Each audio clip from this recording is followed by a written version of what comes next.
This episode of What If It's Cool is brought to you by Respro Clothing. Respro Clothing, where you can get the latest merchandise from all the stars, including Luke Resner, Som, Savannah Rowe, Nova Nichols, and my personal favourite, Conflict Axiom. So make sure you check out Respro Clothing. You can find them on Facebook and on Instagram. And by Alpha Pro Wrestling's Revival. That's right, after a long hiatus, Alpha Pro Wrestling is back.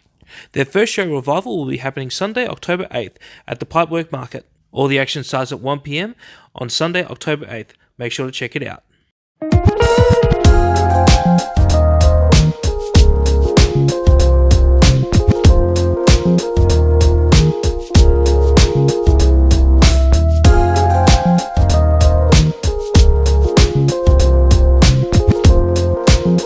Hello and welcome to another episode of What If It's Cool, the show where we talk about anything and everything that is cool in the world today. I am the resident wimp, Daniel Paulcrow, and on this episode, I have an interview with Matt Graves.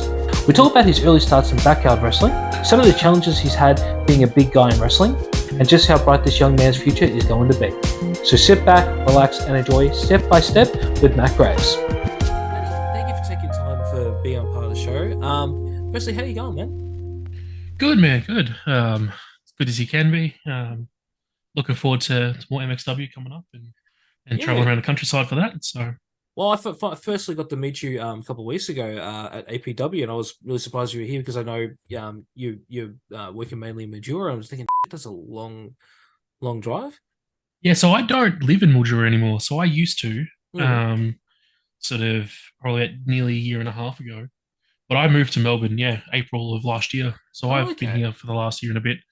I still at times sort of reference that I'm from Mildura, but yeah, for the most part, I say I'm from Melbourne. So, well, you are a Mildura boy, so you know, like, because did you grow up in Mildura or yeah. So I lived there pretty much most of my life. So, I think there was only probably a couple of years where I didn't really live there, and that was like when I was finishing high school and stuff. So most of the time I lived there. Okay, no, well, you're a hometown boy. It's still Mildura, so that's okay. That's fine. So how did you get into wrestling? So getting into wrestling started probably 2015.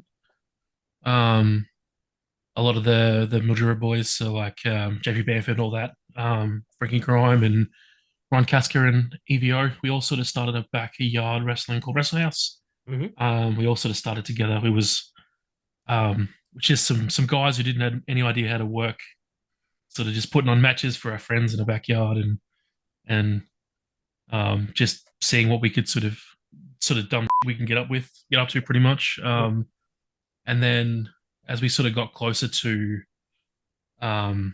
sort of making it, so like some of those boys started with MXW. I hadn't done it at all because I'd sort of put wrestling on the back burner before I'd moved to Melbourne. And then I moved to Melbourne, as I said, April of last year. And I got a reach out from A-Shack for they had like a collision course, which is like the Horsham sort of like horticulture, like agriculture show. So we went to wrestle for like 2 days. He said, "Hey, did you want to wrestle on it?"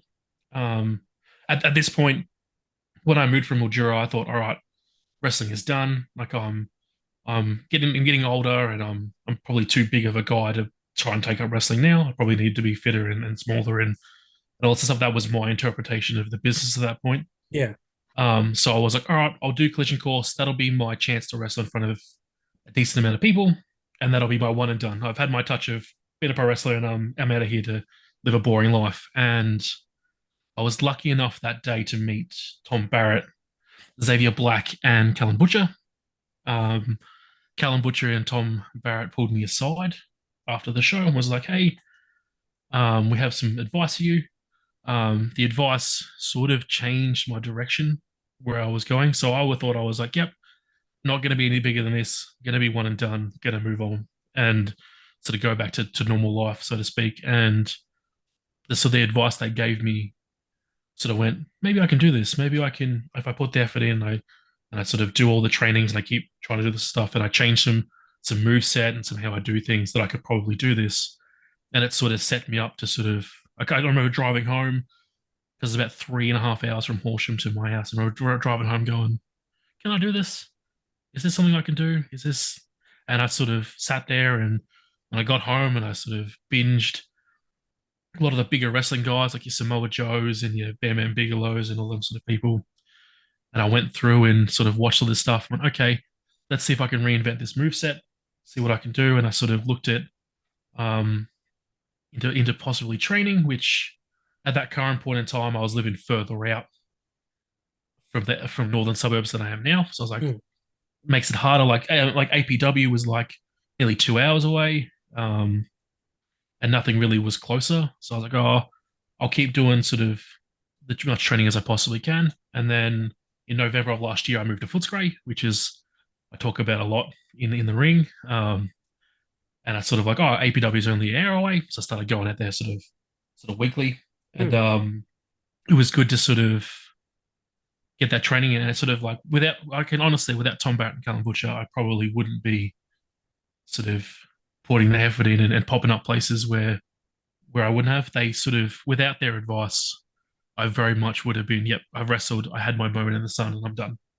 And that was, yeah. So I'm forever thankful to those two. I actually spoke to Tom on the weekend. He never heard me tell that story to him, and I told it to him on the weekend, and he was sort of blown away by the fact that his advice sort of shaped me a little bit. So it was good to finally be able to tell him in person. Like he's a very big reason why Matt Graves is popping up places and doing cool things. He's just an amazing human being, and it's good to see that he's giving back to wrestling.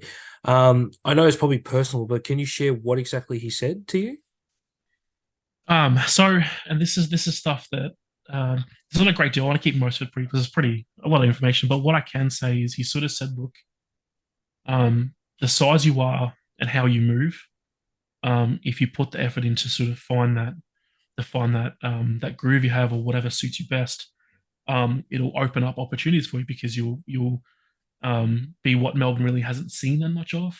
Mm. And I never really thought of that until I started going to local shows. So like, got to more APWs. I've been to a VPW and just been as a fan. Like I still try and go to watch shows as a fan. Like if I'm not on shows, I'll go to most of the breakouts, most APWs, just to keep that touch with Mm. a fan basically. Like yeah, you can be a worker and you can be on the roster and you can go and have a look at that sort of stuff. But it's different to be sort of sitting in the crowd and seeing how fans interact. So I still try to do that, but seeing how my style of things were different.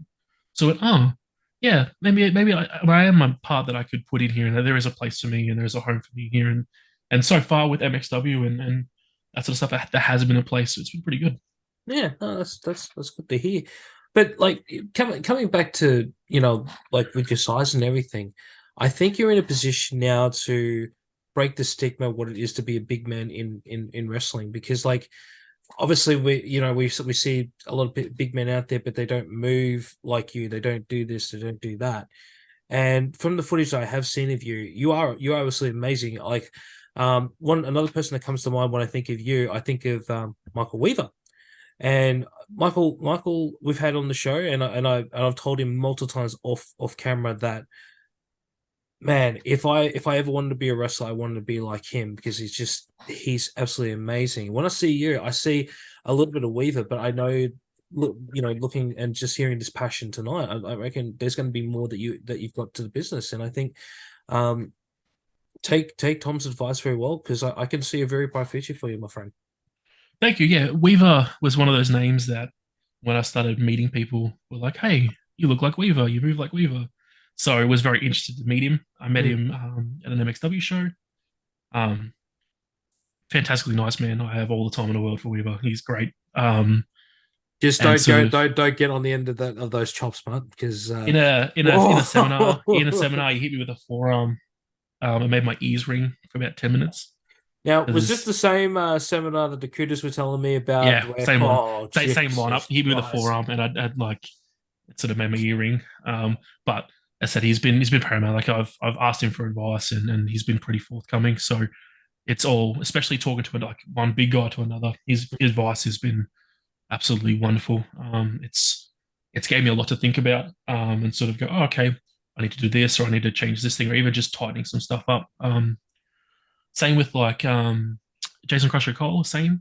I ask him for a lot of advice as well. He's sort of given me the big man advice as well, to sort of like, hey, pivot this way or try this thing, and sort of he's helped me sort of adjust the character and the moveset as well. So they've been both very, very helpful with sort of me getting better as time goes Mm. along, as well as sort of Crash because I train at APW. Like he's been great. A lot of credit to Crash for sort of making me in better ring shape than I was to start with. So I can't fault him enough.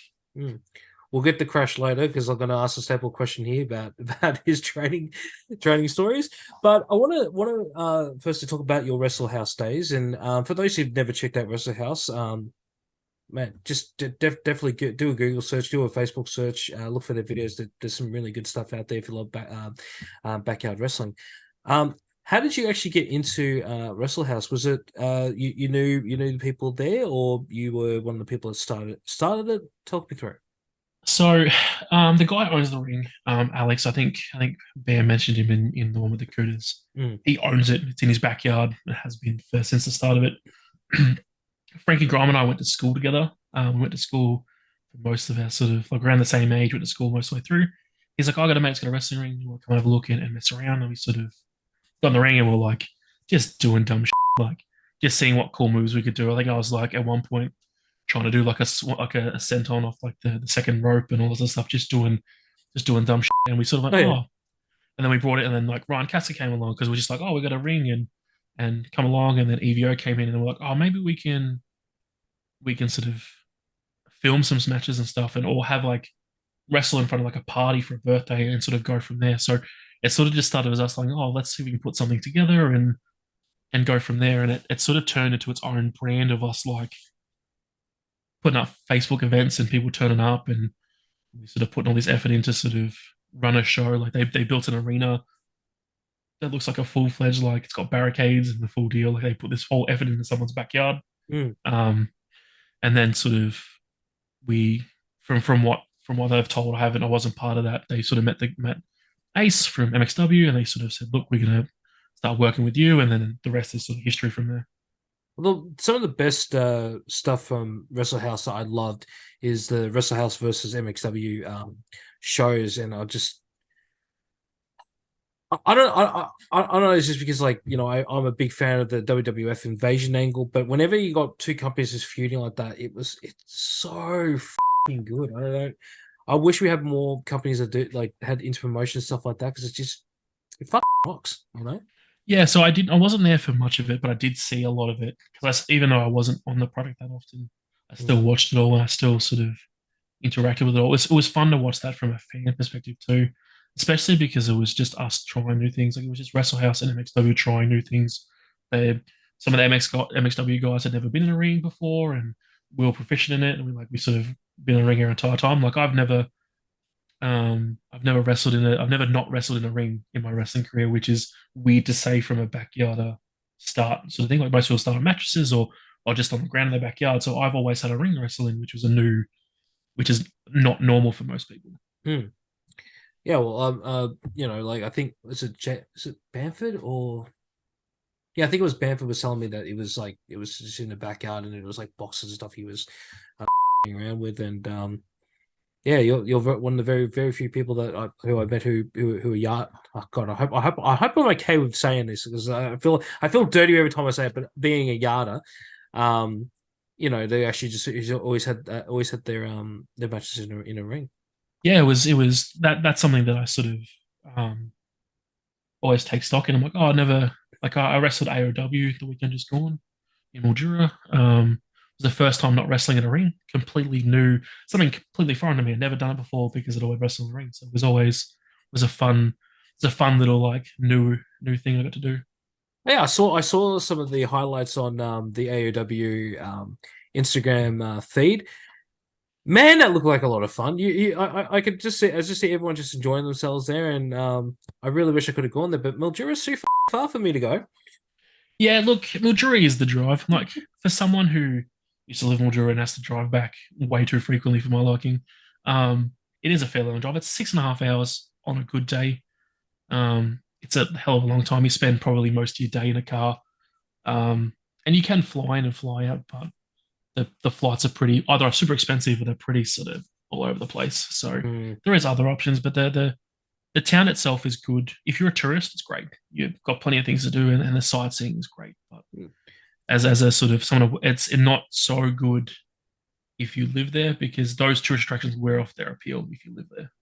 But I've been to Majura, and it is a fun town. But yeah, certainly want to live there. Yeah, It feels so much like home to it's me. like beautiful. The river is beautiful, and all the tourist attractions. There's so much history of like Victoria in Australia in Mildura that you can catch up on. But because you do it all for school, if you live in Mildura, it sort of loses its appeal as you get older because you've already done it for schooling or you've done it on school holidays. So you sort of see all that sort of touristy stuff as Mm, part of just being at school. So it doesn't have that same appeal as someone coming in from, say, from Melbourne or from another state. yeah.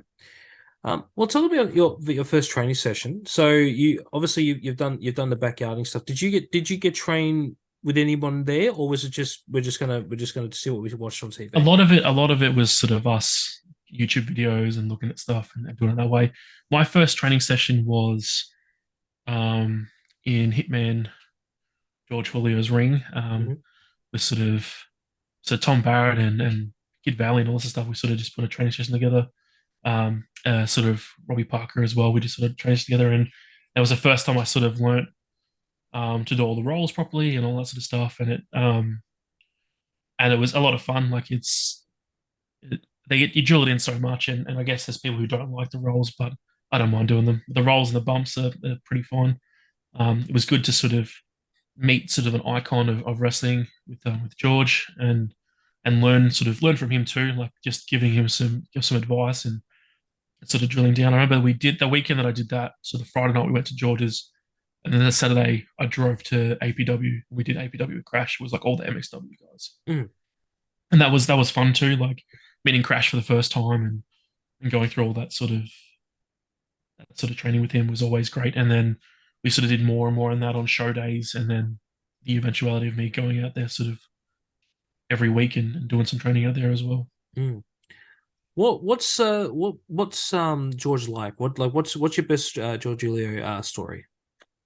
I haven't met him many times, probably a couple of times. I I always saw him as a guy who would willing to offer you advice. Like he was always willing to sort of answer your questions and offer advice. I know after the first training session, I sort of sat with him and he was sort of just telling me stories and sort of giving me advice of like, look, some of the stuff you're learning, you may not have to do in a wrestling ring, but it's good to you to know it, and it's good to you to keep practicing it. And it sort of made sense in that regard to me. I was like, oh, okay, if I know how to do this sort of stuff, even if I don't have to use it, being able to do it is never a bad thing. And that was a Mm, very good sort of like, oh, like a light bulb moment in my head was like, yeah, so you learn all this and you do all the stuff that maybe I would never do, but because you know it, if you have to use it, you've got it there ready to go. Like it's sort of have it and not need it, mm, then need it and not have it type thing. And I was like, oh, that made a lot of sense. So it sort of made all the training that I learned from that, like even from like the other places and with other people, go, let's learn everything. Let's push everything and learn everything I possibly could. And it and made me have more appreciation than I already had for sort of putting the work in. oh, okay, that's good. Talk me through now because obviously you're now the hired muscle of Will Walker, whose lovely shirt you are wearing right now. How the hell did that come about? That came from a what we called a shed taping. So in Horsham there we had like a sound stage type thing set up with a ring in the shed, and we used to film tapings for YouTube. At one point we just needed some sort of matches to put on the show. They said, "Oh, we'll put Will with Matt, and we'll have a match." And um, if I remember correctly, I carried Will into the arena on my shoulders like Balak Fale and Finn Balor Hmm. from like Bullet Club days, and it took off. Everybody loved it, I loved it, Will loved it, and it sort of snowballed from there. They're like, maybe we can write this together, and then the rest is history. Like it's been great. Like working with Will has been fantastic. To give Will the credit he deserves, he has made me better as a character, as a performer, just from being alongside him, just to sort of feed off how he works the crowd and how he is in the ring. He's done so much. Like I'm forever grateful for my time with Will, and it's never a dull time to sort of be the heel with Will because he just makes the crowd hate him like that. It's a fantastic thing to watch. Well, it's not that hard to hate his facial hair, you know. Like as much as I love Will, like you know, like that facial, I can just easily like hang shit on him about it. And the fact that he really like cut it short recently, I'm just like, I was actually starting to like it. Will, why'd you do that to yourself? Come on. Yeah, it's great. I remember the first time we'd really did something was the first Ballarat show. Um, and he was in a match with Ashak and Tommy A. And just the sea of booze he got walking through that us walking through that curtain. I'll never forget. Like it's like I still remember this day, the sea of booze. And after the match was done and he'd retained, same thing, a sea of booze, profanity. Like it's nothing like it. Like as sort of portraying the heel and being that sort of character, to Mm. get profanity thrown at you is what you aim for. You aim to have that intense reaction. So it'll always be a memory I have, especially because we just looked at each other and was like, yeah, this is what we wanted, and it was just perfect. Yeah. No, it's good that he's a heat magnet and he does a really good job. It's just um I don't think I give him too much props, and I want to give him a bit of props here. Like I remember the very first time I saw him, which was at Pandemonium 2.0 with him and Charlie taking on Valito and Nova Nichols. And I just remember just looking at him going, oh, okay, yeah, yeah, yeah. His in-ring work was just fantastic, and just the way he could just generate some heat just by either giving a look or just like giving a finger or doing saying something. Amazing, absolutely fucking Effortless. amazing. Everything he does looks effortless, Mm, and it's fantastic. Like in the ring, there's times where you'll catch me if you look at me at ringside. He'll do something cool in the ring, and I'll have to remember that I'm not just watching. Like I mean, I'm a part of the match too. mm. So I have to sort of suspend my surprise at Disbelief. him doing something cool and then going back to what I'm doing. So it's even he still gets you with some of the cool stuff that he does. Look, I think you can get away sometimes being like shocked, but just don't get overly shocked when you do something. Because like the way I see your relationship on screen would be similar to what Shawn Michaels and Diesel were like, or Kevin Nash as people playing at home. Because there were times when Shawn would do something and even though that Nash is wearing the glasses, you see his eyebrows go up and stuff. And I think what you do as well, because I have noticed that a couple of times, but I'm just like he does you because it seems naturally just going, oh, okay, my boy's kicking this guy's ass pretty well. I like it, like I think that's something that you really do well. I don't see that you become fanboy and go, oh my god, that's so good. No, I think you're doing the right way when you just go like that. Yeah, it's hard not to like because I'm still a fan at heart. Like and I know so much more from behind the curtain sort of thing, but Hmm. I'm still a fan at heart. So when I see something cool, it still pops me, still makes me happy. So it's good to be able to do that with someone I call a friend and get to see him do cool things. Like I don't know how many times I he bust something out in the ring and I'm like, oh, I've never seen that before. That's so cool. And then you get back to sort of abusing the crowd and back into the character. And it sort of fuels you to be more heated with the crowd because you sort of feel it by extension. Hmm. Well, let's go to you coming to Melbourne and then you'll get having your first training session with Crash. Firstly, talk me through when was this and what happened in your first training session with Crash? Well, I don't remember the date. It's been ages ago. I can't remember. It's been a while. It must have been probably middle of the year last year, maybe sort Hmm. of towards the. Actually, so when was Collision Course? Collision Course was September, so I'm looking at probably October, November, Oh yeah. first sort of one. First time I met him, so I sort of turned up and said, "Hey, look, my name's Matt," and he sort of introduced himself, and we sort of started doing all the roles and stuff. And um, my biggest thing is like, can I do this in my size? And then if I can do it, I surprise myself more than anything else. But to sort of see people go, oh wow, like you can do it. It was great to me. Like seeing anybody who the biggest thing for me is because like if I can do it, it makes me happy. But if it makes someone else happy seeing me do it, it's even Hmm. better. So like Hmm. seeing people react of like me doing things, they're like, oh, maybe you couldn't do that or we weren't sure about it is yeah, to me is very, very exciting. It's why I sort of do certain things in the ring or I move certain ways because I want to get that reaction of like, I never expected that. And it's such a really cool sort of reaction. It's a more of a genuine reaction from the fans as well. Hmm. Well, what's Crash like, and what's your best Jason Crash story? Because like obviously the Cooters were saying what happened with Ace and the clack on the back. Do you have anything that you would like to share about Crash's Yeah, that first training training session we style? did, that first train, like Crash has been great. Like the one thing I like about Crash is we can sort of work with each other. So I'm like, okay, I want to try this thing, or where am I going wrong with this thing? And he's very open, he's very honest, and I can't be I can't be any more sort of respectful and saying like that's something that I really appreciate is that we can have this open conversation like, okay, what part am I missing, or what am I doing wrong, and we can sort of have that back and forth, which is great. Hmm. But I remember our first training session, we're going through clotheslines, um, and I remember hitting Ace with one as a practice, and then I think Ace hit me with one, and Crash eyes light up, and he goes, "Can I hit you with a clothesline?" I'm like, yeah, go for it, like whatever, that's fine. And he hits me with this clothesline, and I remember laying there after taking the bump, and I'm just like maniacally laughing because like this is so fun. Hmm. And he's like, "This is great." He's like, "You're like, oh, can I do it again?" He did it like two more times after that, and it was just every time we would sort of hit the clothesline, we'd both laugh and be this celebratory moment, which is anybody like outside of looking in goes doesn't make any sense, but from like a wrestling standpoint, it's this really fun like interaction, and I sort of always remember that because it sort of set me off as like, oh, it's the first time I've met him, and he's so sort of open and willing to sort of have fun, where you don't expect that from people in wrestling, considering how serious people can be in locker rooms and Hmm. as characters. So it's good to see someone sort of like having fun with everything. So I always appreciated that. It's so humbling to hear that, and the fact that you guys were laughing, and this is your first training session as well to go through that's I love that story. It just it's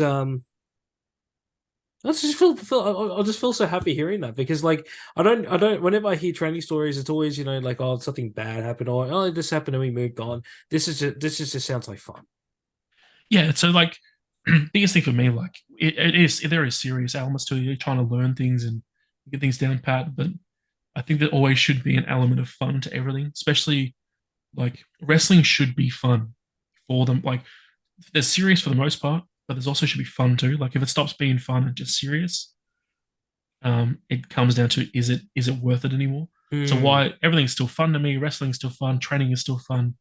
Of course, there's tense moments where you're like, okay, we need to work on this or we need to do this, and it needs to become a bit more serious. But for the most part, it's you're learning new things with people that sort of you're building a camaraderie with from people who are having just as much fun as you, and that's nothing other than just like to use the term again. It's just fun. It's just fun to do it. Yeah. So Well, the whole community is just really nice. I mean, I recently went to the DMDU documentary tapings, and which unfortunately there's not gonna be a vlogcast about that, guys, because I was not allowed to take photos or video of that. Um, but literally, like from people I had on the show to people who I want to have on the show, everyone was so nice and just enjoying it. The community that we have here in Victoria, although there have been a lot of negative stuff happening, um, it feels like a family. Like I literally have talked with so many of these people who I met only on Facebook or on like DMs, and I finally meet them face to face, and they're like 10 times more nicer in real life than they were online. Perfect example, Joel from the History of Victorian Pro Wrestling, which is a great Facebook group. You should definitely check it out. The link is in the description for that. I've known of Joel for close to 10 years. We've talked online for a few years, but we never actually properly met face to face. Nicest guy, sweetest guy. I met Vixen finally, properly. Um, when she's not in character, and absolutely lovely. And then just having chats with Crash, with Fortune, Boys of Conflict Axiom, yourself when I saw you at APW, um, literally, I feel like I'm a part of the family, and just hearing something like this, it feels like a family and fun environment to be in, and it's great that you're enjoying yourself here. yeah, definitely. Like you got to think of like I'm 30 years old as technically a rookie. Like um, it's already sort of at times the deck stacked against me. So it's the fun that sort of keeps me going and the wanting to learn keeps me going. So if it was ever to the point where I wasn't having fun it'd probably be the time like, all right, I think it's time to bow out. But right now, it's some of the most fun I've had in most of my life. It's been great. So that's what everyone has met has been so great. Like I haven't really met anybody that's been sort of rude or sort of mean towards me or direction. It's they've all been pretty nice. Like you do, of course, there's always exceptions to the rule where you meet some people who just aren't good people, but it happens. But Yeah. for the most part, for the majority, the people I've met have been fantastic, and I can't say a bad word about them. Whether it's been sort of through MXW or helping out with other shows with Ring Crew, everyone I've met's been sort of pretty good. Hmm. What I've also asked, like, because obviously there is a lot of challenges of being a wrestler and also being a big fan of wrestling. What has been some of the biggest challenges for you in the ring? Biggest thing for me is it's having the maneuverability of being a big man. So I'm still very, very worried about falling into that like Great Khali, Andre the Giant, sort of slower moving wrestler type mentality. I don't Mm, want to be the big guy that can't move. So it's about finding those, it's about taking the time to find the moves that I can do at a faster pace or I can do at like an explosive pace and not get bogged down. So it's a lot of it is like trying to get my fitness better with like the running and the moving and just sort of having sort of like the moveset to back up doing things in a more of a speedy way for my size. Like you don't want to be all speed, but it's got to be able to convey that I'm not slow and so not moving well. So that's the biggest thing for me. It's more of a mental like making sure that I'm whenever I look at doing something new or honing something I'm already doing, it's fitting that idea of I don't want to be slow moving all the time, and that's always been the biggest challenge. mm. Oh, I'm sure you're going to be doing well because literally, like, I think I can't remember which show it was, but you were in it was a six man match. I think it was and Crash was in, I think. Yeah, Which show was that? Slam and Sham was the Sam best and Shan. scramble. Yeah, Look, and although there are elements of you being a little bit slow, I thought I didn't really see because you weren't sweating it, weren't sweat like being like sweaty or anything. You were going at a really good pace as well. I don't think you will fall in that trap of being like an Andre or a Ray Carly. Like I personally think, um, you're going to be something completely different, and get that out of your mindset to be in that. Just say, I don't want to be like them. I want to be the first me. Like be like Jericho, where he goes, I don't want to be the next Shawn Michaels. I want to be the first Chris Jericho. And I think you're the first Matt Graves is the way to go. yeah, and that's also another part. Like I want to, and it comes down to like moveset as well. So like I as because I'm such a huge lover of wrestling and everything about it, I like wrestling moves. I like basic wrestling moves, but I don't want to have basic wrestling moves. Mm, So everything I do either has a twist or something added to it or something a little bit different that mm, makes it unique to me, but it's also a basic move that anybody can do and that sort of stuff. So that to me is very important, mm, is having everything I do has its own my own twist to it. So mm. All right. Well, you obviously are Will's hired muscle. Are you going to be the hired muscle for CGS? see, I cannot confirm that. I don't know. I said if given the opportunity, I'd love to. Don't get me wrong. Mm, Kid Valiant, Charlie Rose, Rochelle Rogue, Will Walker, fantastic. Probably some of the biggest names in Australian wrestling right now, not just Victorian wrestling. mm, Given the opportunity, in a heartbeat, absolutely. They need me to be the muscle. They know where to find me. mm, But as of right now, I don't. I can't say that I am. I can't say anything because I don't. There's nothing on the cards for me at the moment. But as a given the opportunity, absolutely. I love everything CGS is doing. From a fan standpoint, it's yeah. awesome to see how well they're doing and seeing my friends absolutely kill it and everything they're doing at the moment. Um, it's it's hard not to get caught up in all of it. It's just fantastic from start to finish. But yeah, I can safely say right now, I'm no part of CGS. I'm just part of the stuff with Will Walker and MXW. Mm. But I would never turn it down if the opportunity arose. But yeah, it's not. not I anything on the think cards I yet. think they're going to need your help because they've now got Bateman and Pitt, is it Bloodfighter, on their ass after what happened at DMDU. Obviously now CGS is really giving it to Crash and the Party Crashers and APW and an Equalizer. Obviously, Kid Valiant is going to be an I Quit match with Jason Crash. So they think they're going to need all the help they can get because there's heaps of people looking out at them, and yeah, it's not looking good for It's CGS. it's been proven that looks like Kid Valiant has Crash's number, so I'm not too worried about KV doing his thing. Well, I don't know Um, about that. I don't know. That's he's had to cheat a couple of times, So I don't know if he does have his number, and that's not because I'm a Jason Crash fanboy. I'm just stating facts. At House Party, he CGS debuted and caused a ruckus there, and then obviously this last one he grabbed the chair and decided that he'd crash with it. He couldn't get the job done. Sorry, but See, democracy wise, I can allow that to stand. As a friend of CGS, I can't let that go. But we'll keep things amicable for the first time that I'm here. I've just realized I'm digging myself a grave. I'm wearing their merchandise, and I actually had to get their permission, and now I've just pretty much buried them. Um, Yeah, you're probably CGS. you're gonna hear about that probably. Oh, geez, CGS, don't kick my ass. Well, then again, I've got Conflict Axiom here to protect me as well, so I know the boys will look after me there. Uh, just keep digging, Dan. Just keep digging. What's next for Matty Graves? Right now, it's Mm. keeping Will Walker in his Ascend Championship is my pretty much main job. I said I have started with AOW, working with the Word of Hex, so sort of working with Hex and sort of listening to his teachings and sort of going from there. So it's all pretty good on the horizon. AOW is gonna be fun. Get to be a more violent version of myself, which is fun, which I really love.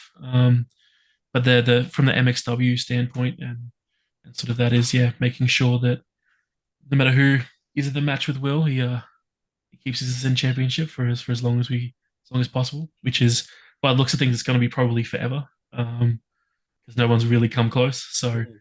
it's very very interesting to see what the future holds. Yeah, he's got a very tight grip on that championship, and it's going to be very interesting see who is going to take that offer. Maybe yourself, maybe in the future, maybe I'm just digging again. But look, I can't wait to see what's happening next with you, especially with AEW. Hopefully, the next AEW show that you're on, I can actually go. I know the next one's going to be in Mildura on September 9th. Is that right? I think it's Ballarat September. Oh, sorry, Ballarat. Sorry, Ballarat. Um, they're far away for me to go anyway. But obviously we got MXW in Geelong, which is in November. Ticket link is in description for there, which I can't wait to see. Hopefully you're going to be in that Rumble. I know you can't speak about that right now, but I hope to see you there. I'll be wherever I need to be at that point in time. If I need to be in that Rumble to keep Will in his Ascend Championship, I'll be in that Rumble. We'll see what happens. Mm. All right, we've come to the simple question here on what if it's cool. What is something that you find cool that nobody else does? It's two things. The first one is All right. Dungeons and Dragons.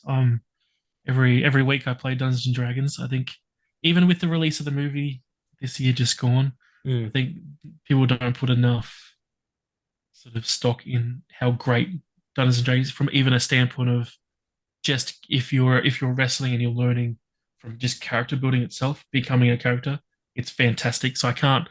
So yeah, for me, my big thing I do every week, I got a group of friends that every week we play Dungeons and Dragons. It's fantastic. I More people don't should play it. understand. I don't understand why people don't think it's cool. Because, like, I mean, I'll admit I haven't played Dungeons and Dragons since I was a kid, but when I did, it was fucking awesome. And I thought that with the resurgence from Stranger Things, I thought people would be really like, "Oh yeah, it's the coolest thing in the world." There's still a lot of hate towards it. I'm like, what the fuck? It's fun, you know. It leads into the second thing I think is cool. It's cool to be yourself and be a geek. We sort of 100%. we've transcended that point of geeks getting picked on at school and it not being cool. Being like having geekdom and doing something you like in the geek form. Wrestling itself is a form of geekdom. Being a fan, same as video games, same as everything else. It's completely okay to like Dungeons and Dragons and to be a geek about other things. It's Mm. it's 2023. Be who you want to be is my overall message. Do whatever makes you happy. And I think there needs to be more. It needs to be more focus on that. That's being cool. Of like what you like, do what you want to do, and that sort of leads to your own sort of happiness. Exactly. Like we've all got that little like niche of ours, whether it be wrestling, your case, Dungeons and Dragons, James Marshall's OnlyFans. It's like it doesn't matter. Like you've got to enjoy what you like, And I think one of the best things about the show is like there's so many people who will tell me stuff, and I'm just like, oh, really? You find that cool? That's interesting. I'm gonna check it out. Like for like we had Michael Weaver on. His big one was Dungeons and Dragons and Lord of the Rings, but also we got on the subject of food and Subway and Chicken Parmigiana. And Weaver, it's Chicken Parmigiana, okay? It's not Parmy, it's Parmigiana, okay? God, I'm digging myself even a further grave right now. No one doing it with Weaver. But literally, like, it doesn't matter anymore. Like, like everything in the world is cool in some way or form, And if Yeah, you my take on the world is like the world's already hard enough Hmm. day in day. Like you have like so a lot of people go to work every day and they don't necessarily like the job they do and all this stuff. When you come home or when you have your interests, just like whatever you want to like. Hmm. Be who you want to be because as I said, life's already hard enough as it is without having to worry about what other people think you like. Just if you like reality TV and your friends don't, who cares? If you like wrestling and other people don't, who cares? Same with when it comes to Marvel movies or comic books or video games, whatever you like, just DC, enjoy it. Just enjoy it and be happy. There's no need to put stock in what other people think as long as you're happy and it gets you through the day. I just love that when you said reality TV, the first person that came to mind was Bamford, and I'll never forget because like when Bamford and I've never said this on the cast, but I'm gonna say it on here. Bamford and Robbie were obviously on. We were doing a reaction video, and in the midst of that, I've got Tommy Hellfire messaging me the entire time we're doing the reaction video. So in the video, you see me doing this a little bit just because I'm trying to like discreetly answer his messages, and then after we filmed it and we're just shooting the.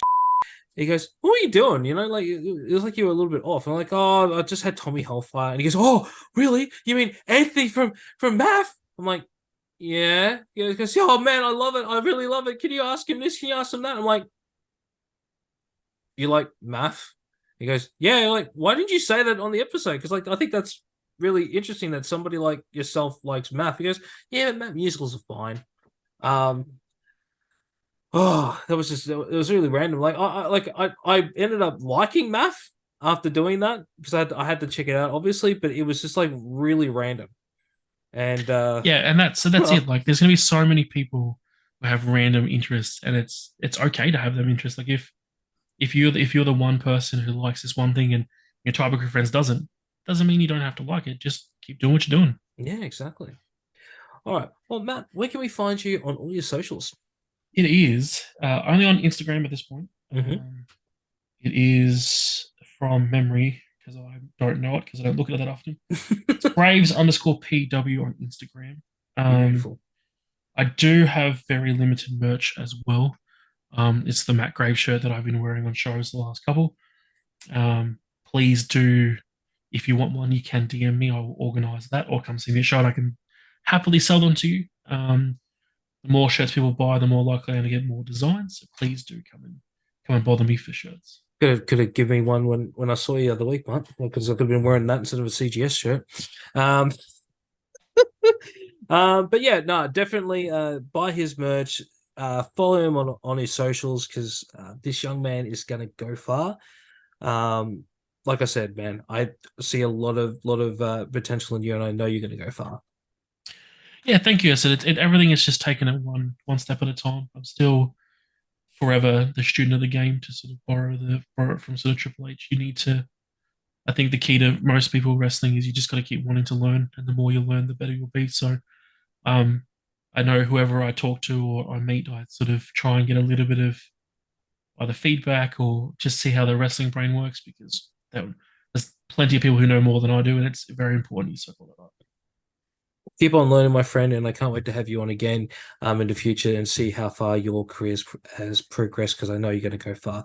Matty Graves, thank you so much for being part of Wonderful School. Yeah, thank you for having me. It's been great. And that's the end of that episode. Want to be featured on What If It's Cool, or know someone with an amazing story that needs to be told? Reach out to me. I can be reached on whatifitscoolbusiness@gmail.com. Don't forget to like, share, and subscribe to the show wherever you get your podcasts. Want more for What If It's Cool? Make sure to check out the YouTube channel where you can find the latest episodes of Mukbanging Around, Reaction, and of course, the vodcast. And don't forget to follow What If It's Cool on all socials. It can be found at What If It's Cool. Keep that support coming. And until next time, I'll catch you on the next one. Peace.